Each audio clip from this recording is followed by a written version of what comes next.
हमने अस्पताल स्टाफ से बात करके जानने की कोशिश की कि क्या उन्हें कभी शक नहीं हुआ, ऐसे मौतें हो रही थी, सब कुछ हो रहा था। क्या जवाब आया उनका, आप खुद सुनिए।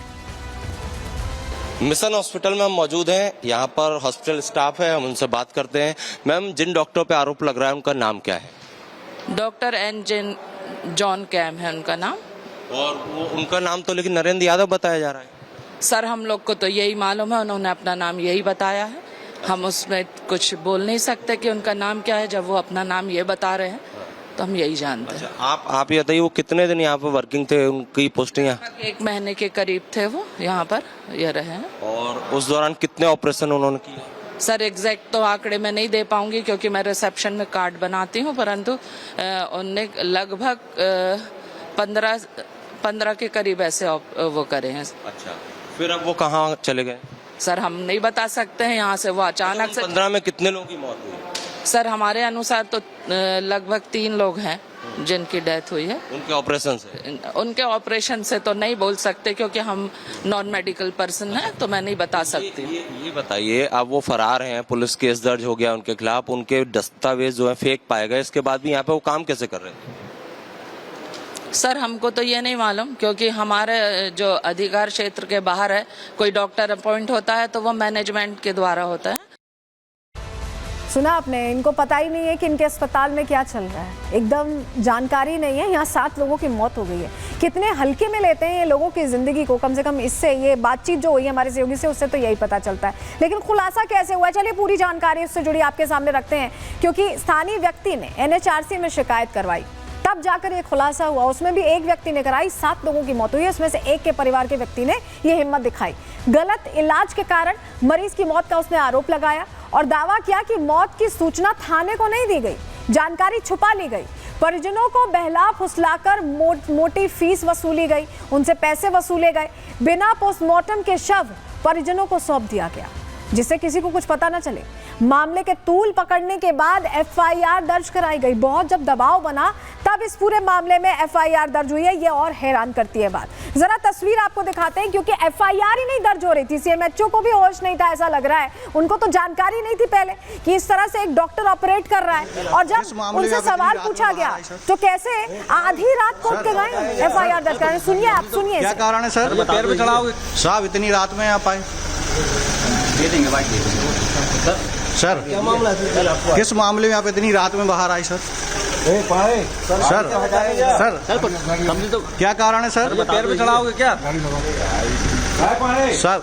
किस कारण आप इतनी रात में कोतवाली आना पड़ा साहब आपको? सर कुछ तो बोलिए सर।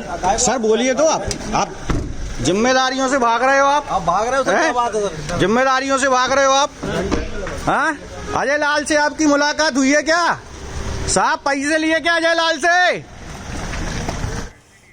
देखिए, अजय लाल का जो नाम आ रहा है, वो हॉस्पिटल मालिक है, उससे पैसे लिए हैं क्या, ये प्रश्न भी पूछा जा रहा है। क्योंकि CMHO रात में गए, मामला पहले सामने आ चुका था। और FIR कॉपी भी आप देख लीजिए। ये FIR कॉपी इसलिए जरूरी हो जाती है क्योंकि फर्जी डॉक्टर के खिलाफ FIR अब दर्ज किया गया है। और इसको लेकर प्रश्न ये उठ रहा है कि सिर्फ गलत पहचान या डॉक्टर फर्जी है, इसी लिहाज से क्यों FIR दर्ज किया गया, हत्या के मामले में क्यों नहीं दर्ज किया गया है? ये बहुत बड़ा प्रश्न है। और जिसने इस पूरे मामले को प्रकाश में लाए, जिसने इस पूरे मामले में कार्रवाई का कहीं ना कहीं पहल उनकी तरफ से की गई है, वो क्या कह रहे हैं, दीपक जी को सुनिए।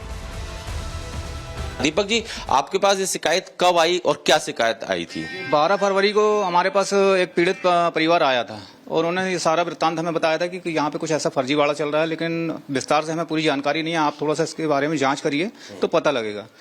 12 फरवरी के बाद हम जब इस मामले में अंदर घुसते हैं तो ध्यान में आता है कि यहाँ तो बहुत बड़ा एक फर्जी खेल चल रहा है, आयुष्मान कार्ड को लेके भी, और इस प्रकार की फेक जो डॉक्टर के द्वारा सर्जरी की गई और लोगों की हत्या की गई। ये बहुत बड़ा एक मामला दिखा हमें।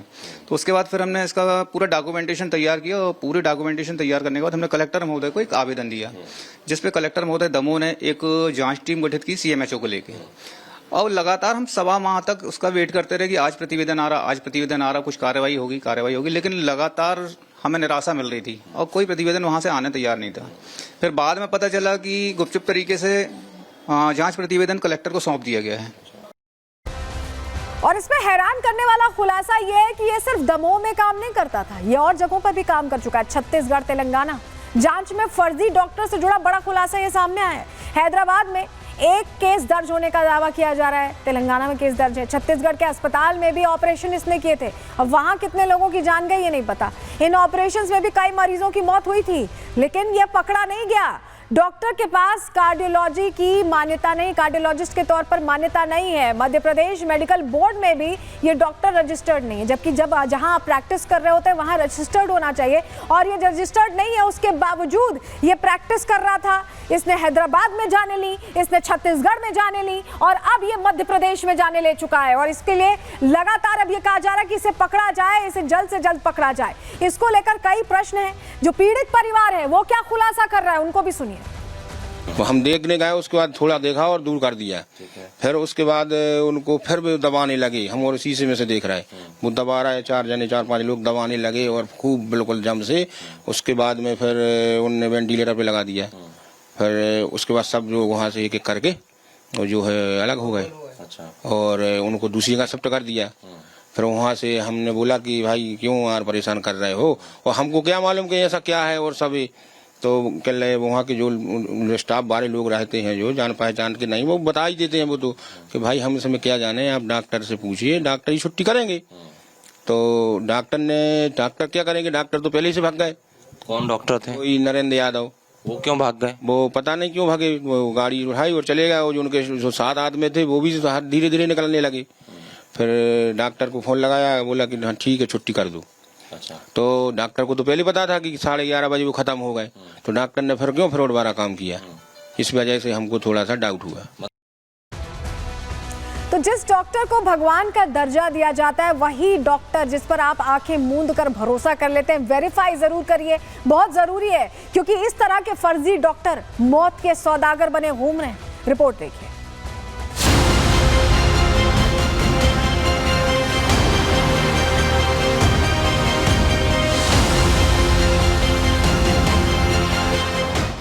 दमोह का डॉक्टर फर्जी, मरीजों की मौत वाली सर्जरी,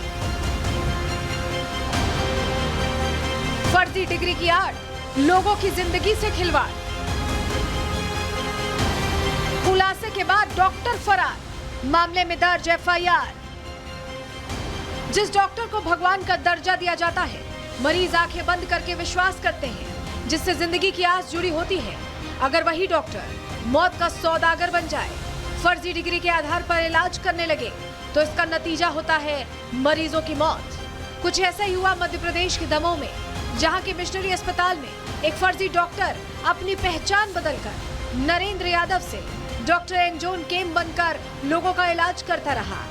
2.5 महीने में 15 ऑपरेशन कर डाले।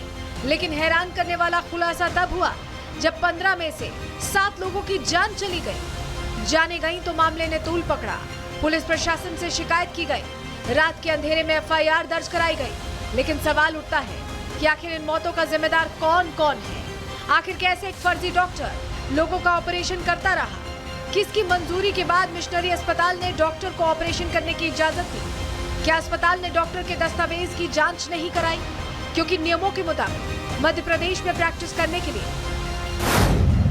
डॉक्टर को स्वास्थ्य विभाग में रजिस्ट्रेशन कराना होता है। लेकिन डॉक्टर एंजोन केम एमपी में रजिस्टर्ड ही नहीं है। जांच में जो फर्जी डॉक्टर के दस्तावेज मिले हैं वो आंध्र प्रदेश के हैं। लेकिन हैरानी की बात तो ये है कि आंध्र प्रदेश के मेडिकल बोर्ड में ही डॉक्टर के रजिस्ट्रेशन के कोई दस्तावेज नहीं है। मतलब साफ है, फर्जी डॉक्टर एंजोन केम ने न सिर्फ नाम बदला, बल्कि उसके दस्तावेज भी उसके नाम की तरह ही फर्जी है। हालांकि इस मामले का खुलासा होने के बाद मध्य प्रदेश सरकार एक्शन मोड में है। सीएम मोहन यादव ने मामले का संज्ञान लेते हुए कड़ी कार्रवाई के आदेश दिए हैं। मैंने इस बारे में निर्देश दिए हैं कि ऐसे और भी कहीं कोई हो तो हेल्थ डिपार्टमेंट उनके बारे में कठोर कार्रवाई करे। दरअसल 7 लोगों की मौत के बाद स्थानीय अधिवक्ता दीपक तिवारी ने प्रशासन से शिकायत की, जिसके बाद कलेक्टर ने जांच के लिए कमेटी गठित की।